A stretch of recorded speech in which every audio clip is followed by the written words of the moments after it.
Estamos aqui na Ilha do Sol, em São Gabriel da Cachoeira, no meio do Rio Negro, Alto Rio Negro. Então lá no fundo a Bela Adormecida, aquela montanha lá na frente. Vindo pra cá, ali tem uma outra ilha que é do Exército. Do Exército. Lá no fundo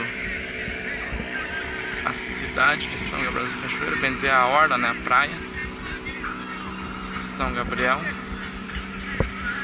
E aqui a face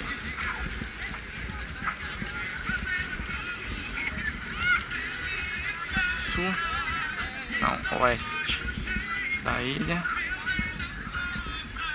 face leste, a igreja. Então no domingo aqui essa ilha funciona com almoço, R$39 o quilo do almoço.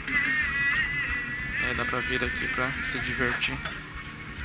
Paga R$3 e é transportado por esses barcos até aqui a ilha, pode ter seu isopor e consumir sua bebida, ou no bar também rola você adquirir sua bebida. Então é isso, Ilha do Sol, aqui em São Gabriel da Cachoeira, Rio Negro, Floresta Amazônica. Fico por aqui, até a próxima.